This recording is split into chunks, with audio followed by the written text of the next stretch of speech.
Hey guys, welcome to the Journey of Ruth Discipleship Podcast, where we encourage listeners to love Jesus, study his word, and reach others. I'm your host, Courtney Lowman.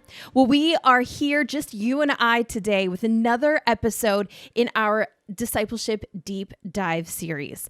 There are several throughout the last 2 years, and I thought, okay, right up here at the top, I just want to say, here's where they are so that you know, you can go back and listen to them. We have the difference between mentorship and discipleship, and that's episode 134. We have the 5 attributes of effective discipleship, and that is episode 128. We have the 4 characteristics of a fruitful discipler. That's episode 120. The 3 steps to a productive discipleship session, episode 116.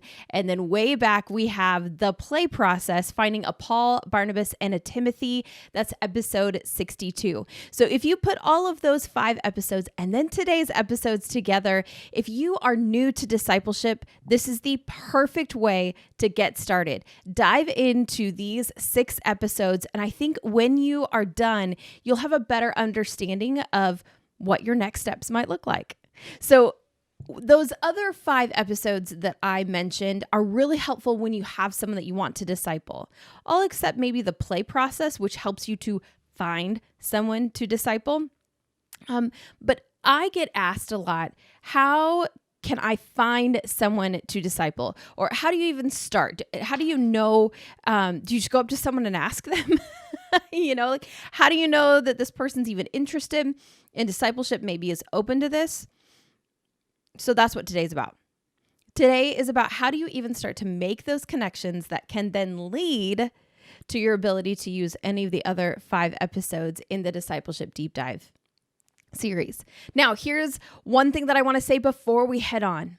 You know Mother's Day is coming up. Graduations are coming up as well. And that means that you're going to be looking for the perfect gift for that grandma, for that mother in your life. And might I suggest that you head over to the Journey of Ruth shop, where we have plenty of options for you as you look at what gifts you're going to give your mom, your grandma, maybe that graduate. We have got our wonderful scripture prints that were done in calligraphy by one of the college girls in our ministry.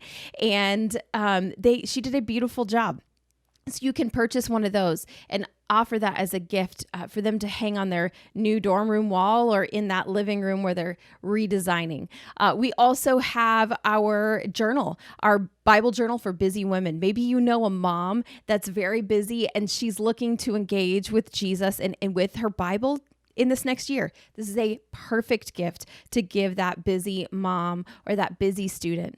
We also have cute, fun things. We've got some really cute macrame keychains. We've got our signature mug there in the shop. So if you're shopping for a Journey of Ruth fan, that's a perfect gift. So let me encourage you to head over to journeyofruth.com, and there you can see right on our homepage how to get to our shop and see all of the great items that we have available that you can give for your Mother's Day gift. So there you go. See, Mother's Day gift shopping done. We're going to give you your first few steps today. Done. And you're going to walk away from today being like, man, I've got so many things figured out now. But now let's head into our episode where I'm going to give you 3 simple steps to start discipling. So before we do any of these, I have a couple things that I want to start with. And the first thing that I'm going to suggest that you always do is to start with prayer right off the bat. I want you to be praying that the Lord is going to open your eyes and give you the opportunity to disciple. If that is within your heart, I believe that God will absolutely answer that prayer because you are being obedient to his call to go and make disciples that he gives us in Matthew 28. And if you are asking for his heart, asking for him to help you fulfill his command, don't you think he's going to be faithful and do that? About 3 years ago, I really felt like I had an opportunity to be poured into. People were discipling me. And I was like, man, I would really love to have a couple of college girls that God would give me in my life to disciple. I didn't know that that was going to take place about a year and a half later in the form of a full college ministry. My husband and I are a mentor couple in the college ministry at our church, and we are so blessed to open our doors to, a group of them maybe 2 times a week, and they come and hang out at our house, and we get to know them, and sometimes they're just, having a movie day at our house, and we're doing our own things. But we are so blessed to have those college kids in our home and have the ability to mentor and disciple them anytime that they're here. That is a fulfillment of a prayer that I asked God 3 years ago. Of God, I would really like a couple of college girls that I might be able to disciple. And He has really given me this group of girls in which I get to practice everything that I talk to you guys about. Everything. I told a friend recently, I said, I feel like God's like, you've been talking about this for years. You've done it sporadically. And now I'm giving you this chance to literally dive in head first into what it looks like to do it on a grander scale. So this last year has been such a blessing to my husband and I. But that started with prayer. And it continues with prayer. We continue to pray through the ways that we can help these kids out. Because to be honest, discipleship is not always easy. And sometimes they bring up these concepts, these thoughts, these things that are going on in their life. And it's like, gosh, that's heavy. Like that is more than we can really do on our own. What do we do here? God, please help us to know what to say and when to bring in other people that we love and know. Please, help us know how we can respond and show your love to these students. And then sometimes the students, even in this year and a half, we've had students come in and then they've transitioned out. And we continue to pray for those students. In fact, we let them know, like, hey, catch us up. Like, give us a call every once in a while. Let us know what's going on in your life because we are continuing to pray for you. So prayer, I think, is really critical. If discipleship is something that you want to do, and you're going, Courtney, I just don't even know where to start. I don't even really know anybody who's younger than me. I don't really know anyone who isn't a Christian. I don't know anyone that needs Jesus. Then I'm like, great. God wants you to meet those people and He will put them in your life. So pray that He would put those people in your life because He will. God is always faithful and He hears our prayers and He answers our prayers. So keep that in mind, prayer first.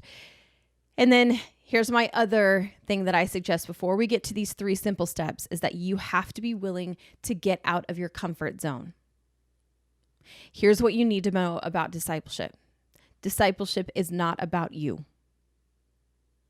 but you will grow because of it. It's not about you. It's not about where you're comfortable. It's not about what you're willing to talk about or not.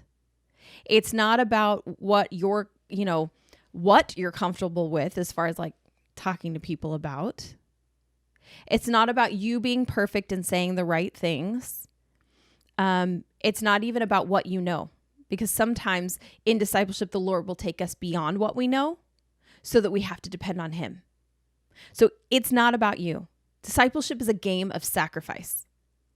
Discipleship is about the other person. It's about being in places where they are. It's about being in places where they are comfortable, where they feel good opening up. And that may be a place where it's not super comfortable for you. So are you willing to step out of your comfort zone in order to disciple others? I think that as we step into these 3 simple steps, if you will keep those 2 things at the front of your mind, that it's not about you and that you need to be continuing in prayer, I think that you'll see that these next 3 simple steps are totally doable. They're absolutely doable. So with each step, what I'm going to do is I'm going to give you, what does this look like if you're pursuing a one-on-one discipleship relationship? But here's the other thing that I think God has really opened up for us that we didn't plan was our discipleship to our neighbors. And all of us live somewhere. All of us have neighbors. And so what does that look like to reach out to your neighbors? That is your mission field. where you live is a part of your mission field. Don't ignore your neighbors in order to go and disciple the college kids on, the college campus a couple miles away. Don't ignore your neighbors to go and disciple the young moms at the community center near you. Don't ignore your neighbors and only focus on discipling your colleagues at work. Okay, so I'm going to kind of give examples in each of these steps on how you might do it in your personal life with maybe friends and coworkers or whoever you're really interested in discipling, and then how you might do it with your neighbors right outside your front door. So let's get started. Step one is put yourself in an area of influence. And if you go back to the play process episode, that's actually one of the steps. The L, it's PLAA, and each one of those is a step in finding someone either that you can disciple or finding someone that can disciple you. But the L stands for look. And I ask you to look into your area of influence. Who is it that's already around you that you could be discipling? Now, I have had people come up and say, I tried, and I don't know anyone. Like, it's very easy to say, like, I have my group of friends. I work from home, especially now, right? There's a lot of us that have transitioned to working at home. I'm around my kids. I don't even know where I have influence in this world. And so you need to put yourself in an area of influence. So what does that look like? Well, you need to go where the people are. Here's where you have to break out of your comfort zone and go to where they are and put yourself in a place where others might be. And then don't just sit there and wait for them to come to you, right? Be there and then actually engage with the people in those locations. So I'll give you an example. When we were first started mentoring in the college ministry, one of the things that just happened was that on Wednesday nights, I would drop my kids off for Awana at our church, and our church has a coffee shop. And so I started hanging out in the coffee shop, and there were several of the college girls that worked in the coffee shop on Wednesday night. I was supposed to be working. My idea was that I'll come on Wednesday nights and I will be working on stuff for the podcast and getting things up on social media and editing the podcast. And here's what would happen. I know this will shock everybody who knows me and knows how much I talk. I would get in there and I would talk for an hour and a half to these girls. I mean, they'd have to stop talking to me and go fix somebody else's coffee. And then they come back and we keep talking. And it was amazing to get to know these girls so well. Just from that time. Well, then it became where I just stopped trying to work. And that was the reason that I went on Wednesday nights. That's the reason I went to the coffee shop, was to talk with them, see how they were doing. Once again, I put myself in that place because I knew that's where they'd be. And sure, it was easy for me because I'm an extrovert. Okay, so I understand that some of you introverts are like, yeah, it's easier for you, Courtney, to go and make friends with the barista. I know. But I had to put myself into a place and kind of put my agenda aside because I saw an opening for me to get to know some of these girls. What about you? I don't know. Maybe you are a mom and part of the group that you'd like to disciple and mentor is other moms. And so you're going to take your kids to one of your local parks where the rest of the moms go, and you're going to not sit there on your phone while your kid is playing. I'm not calling you out, okay? If that's what you need, that's what you need. But what if you talked with some of the other moms, got to know them? What if you, after a couple times of seeing them there, like made a plan to be there on purpose at the same time instead of just, oh, hey, you're here too, cool. What if you like made a point of being there at the same time? And you start to get to know one another. You could go and, if you work, I know for me, when I was a teacher, sometimes I would just eat my lunch in my office and get work done during lunch because I needed to work through that. But I also knew that there was a lunchroom where there were people to be that were sitting together at lunch. And so that is an opportunity where you can go in and sit with people and get to know them while you're all eating lunch. Share your life, hear about their life, right? So that might be an opportunity and a place where you can get to know your coworkers a little bit better. If you are in a church, another place that you can really find a place to find an area of influence is to put yourself in a Bible study that isn't full of people your own age. I actually love Bible studies with older women than myself. When I first came to our church, I had the choice of like a couple topical Bible studies and then a mom study. And I chose not to go to the mom study because we were already in Sunday school with a lot of those people. So I actually knew people. That was the easier place for me to go.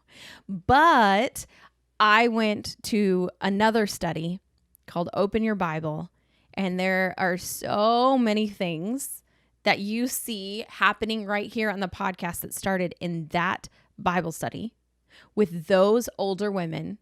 And let me tell you, I look back on that and I'm like, that was a work of God. Sitting in that Bible study with older women, 2 of those women that were in that Bible study are now my disciplers. I wouldn't have met them if I hadn't put myself into that place. If you have a young mom's Bible study and moms is what you would love to disciple young moms, ask if you can come in, not as the teacher, but just as an older mom. Hey, I'd love to come in and just be there. Just get to know these moms, learn how to pray for them. We're going to talk about, like next steps, but I would love to be there and be in a room with these young moms and learn what they need and how they feel they need to be served. So put yourself in a place where you can have influence. If you're looking around going, I don't have any influence around anyone, Courtney. I'm like, great. Here's a list. What about your neighborhood? Your neighborhood, I suggest just be outside your home and be available to your neighbors. My husband is much better at this than I am. Because I'm home, I always feel like I need to be cleaning something or whatever. And he gets home and he actually prefers to hang out front in the garage. He has his TV out there. He'll have sports games on or whatever, doing some kind of project in the garage. But because of that, we have met so many of our neighbors. The garage door's open. People just show up at the house. And I think it's really easy to like get home and close that garage door before we even get out of the car and never know any of our neighbors. But I think leaving that garage door open on purpose, hanging out in your front yard, not your backyard, is an open opportunity to talk to people. As people are walking by, you begin to see the same people that walk by your house every morning or every evening. Get to know their names. As your neighbors come home, if you don't know their names and they're outside, gardening, or maybe they're just, they've come home from work and they've come out to check the mail, hop over and introduce yourself. Let them know, hey, we're out anytime if you need anything, we're there. If you ever want to come over and talk, we'd love to chat with you. We're here. We have some neighbors that we talk to all the time, some that we talk to occasionally, and some that we know we have met, but they themselves are more introverted and they're like not going to be out every night talking to the rest of the neighbors. And that's okay. But do we know them? Yes. Have we spoken with them and have we let them know who we are and that we're here if they need anything? Yes. So make yourself available to your neighbors. So that's step 1. Step 1 is put yourself in an area of influence. You have to get out of your comfort zones and get to where the people that you want to reach are.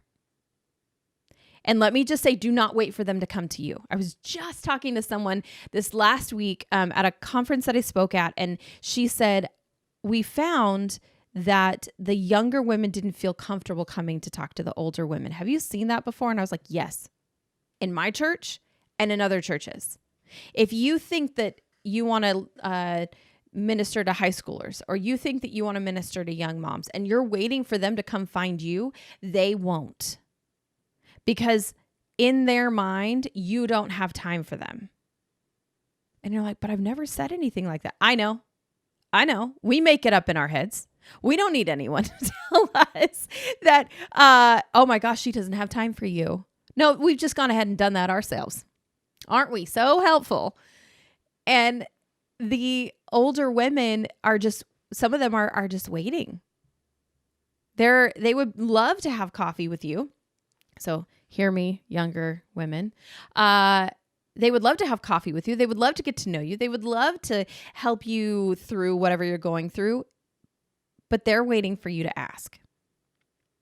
Older women, don't wait for them to ask. In fact, Titus 2:2 instructs the older women to go and disciple the younger women. So go to the places where you can have influence. So that's step number 1. Step number 2. I want you to listen to the whole thing. Don't turn it off after I say step number 2. Step number 2 says, open up your home or a rhythm. Some of you just went, nope. I don't like people in my home. I don't want to have to clean my home. I'm an introvert. This is my safe space. I don't want people in my safe space. I live with roommates. I don't have a space. My apartment is so tiny. It's like me and one other person. I don't have space. Okay. So listen, don't leave me yet. Okay. So open up your home or a rhythm. Some of you are going, great. I'd love to open up my home. And that's wonderful. Caesar Kalinowski, who was our guest on episode 139, he had a great suggestion for us. And that was to find the rhythms that you are doing that people around you are also doing, and to, let's say, capitalize on those rhythms. So the first one he suggested was eating. Everyone has to eat, right? Usually 3 meals a day. And everyone is going to eat around somewhere in the same time. What if you ate on purpose with somebody else once a week? What if you said, okay, Thursday nights, we are going to open up our home. Any of our neighbors are welcome to come and have dinner with us. And you guys share a meal. You can even set a time on it. Like, we're opening our doors from 5 to 6:30. Come anytime in there. We're going to have dinner. We'd love to have you with us. And he suggested try it for 6 weeks and see what your relationships are like with your neighbors at the end of 6 weeks after having them in your home once a week. Now, once again, some of you are like, ooh, people in my home. Cool. We're Americans. We love to barbecue, right? Barbecue is meant for outside. So why don't you have a barbecue in your front yard? Say, hey, everybody, we love to open up our front yard for a barbecue every Thursday night at 6:00. Bring a lawn chair, bring a side dish. We're going to provide the meat and we're going to provide utensils. And you do this every week for 6 weeks and see how it goes. We have an empty cul-de-sac across the street from us. And what we started doing was like during the summer when it's, later. Not during the summer because it's Phoenix here and it's so horribly hot. You don't want to be outside. But I guess it was more like in the spring and the fall when it's nice and cool outside. We have an empty cul-de-sac. We would drag our fire pit over to the middle and we would light a fire, and then we would invite neighbors to come and just talk. We did offer food a couple times, and sometimes we just said, we're just going to be hanging out. We'd love to have you come. The kids would come, and we set up cones so that the kids were in a safe area. We would roast marshmallows. And we got to know so many of our neighbors just because we dragged our fire pit into an empty cul-de-sac and said, hey, bring a couple chairs. We'd love to have you come. I think the couple times that we offered food, we split it with another family on our street. But the other times it cost us nothing. Even the firewood, neighbors, we just have neighbors that like, that have supplies of firewood, I guess. And so we would supply the beginning, and then it would start to dwindle down. And then another one of our neighbors would go grab a couple logs from their supply. And then another neighbor would go grab a couple logs from their supply. Here in Phoenix, our wood supply lasts a long time. We don't really need that many fires, but I'm getting off base here. But the point was, all we did was say, hey, we're going to be having a fire. We'd love to have you come. So what were we opening up? We were opening up a space for people to meet one another. And people would walk by with their dogs and be like, hey, go drop your dogs. Well, your dogs are welcome to come if you want, but, go grab your husband or your wife and come back. We'd love to talk with you.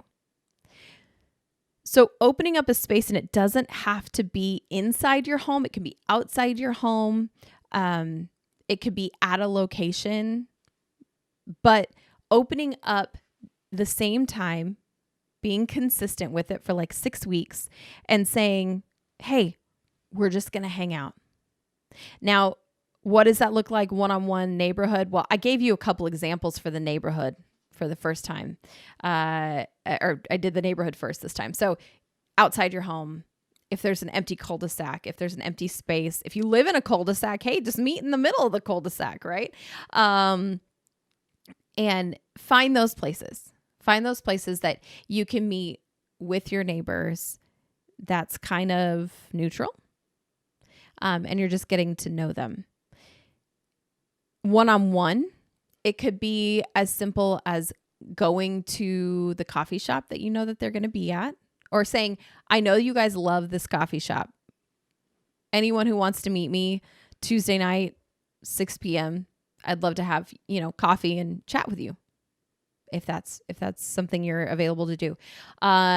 Going to your lunchroom and on purpose saying, okay, every Monday, Wednesday, and Friday, I am going to eat lunch in the lunchroom and not work through my lunch break. And I'm going to on purpose engage people in conversation. So being in these locations, wherever it might be, whether it's inviting people to a meal, coffee, being in the lunchroom, inviting people into your front yard or inside your home. We also open up our pool in the summers, because here we are in Arizona, right? We have more time in the pool than we do around a fire. What does that look like to invite your neighbors or invite your coworkers or that group of people that you want to be serving to one location for 6 weeks? But once again, this has to be intentional, and it might make you a little uncomfortable, and it might be a little bit like, oh, this feels like a lot to plan. Yeah, that's okay. Remember what we're headed towards: building relationships that develop into mentoring or discipling relationships. So that's step 2. So step 1, we've got put yourself in an area of influence. Step 2, find open up your home or a rhythm where you can ask others to join you. And here's the third step: show them you care. And you're like, that can't be it. No, really, that's it. Show them you care. Listen more than you talk. I probably said this on this podcast, but I'll say it again. I heard a scientific study, which I think, who thinks I'm going to go and do a scientific study on this? But they did a study on blind dates and like how to successfully blind date somebody. I don't know. I want to think that's like a college kid in their social science class, and they're like, you need to create some kind of study and do it. And they're like, I'm going to do a study on blind dates. But here's what they found in this study was that when they polled the individuals that were involved in the blind date, the person that said it went really well and gave it the higher rating was usually the person that talked the most. If you had 2 people going on a blind date, whoever it was that talked the most was the person who gave it the higher rating. We like to talk, and we like to talk about ourselves. If you think about a blind date, that's what you're doing most of the time. It's like, okay, hey, we're on this one date and I need to get to know you a little bit to see if I even want to do a second date, right? So you are spending that time getting to know one another. And so that's what we need to be doing. I'm not going to tell you to, go on all these blind dates and you'll find someone to disciple. No, but think of that same thing. Listen more than you talk. Ask questions. Get to know them. But also be willing to be open about your own life. When they ask questions back, be honest with them. When they ask questions, open up. Be willing to open up your own life. And if you're willing to open up, they will open up. And so we need to really be good listeners, good active listeners. There's whole books written about active listening because we're so distracted as a society that we've forgotten how to be good listeners. We've got so many other things popping up in your mind. There's a couple of reels where it's like my brain on any Wednesday afternoon. It's like all of these like sounds and songs and TikTok phrases or whatever popping up in this person's head. And we have to be careful that that's not what's going on in our brain while we're talking with somebody that we're trying to get to know. So we have to be active listeners. Remember what they talked about. Write down things like their birthday, their anniversary. I'm awful at remembering birthdays. If I don't write it down, I won't remember it. My sister-in-law is amazing at remembering dates.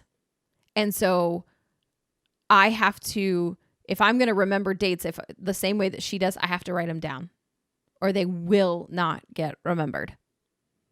And then somebody's birthday or anniversary passes and I've totally forgotten the date. So write those things down. And the next time you see them, if like the time before you were talking about, this really hard presentation they had at work, or they were studying for an exam that was coming up the next week, ask them about it the next time you see them. So you're now engaging in conversation and showing them, hey, I was listening. I was listening to what you were saying. I was taking it in. I was thinking about it. I was praying for you this week. And I really would love an update on these things that we talked about.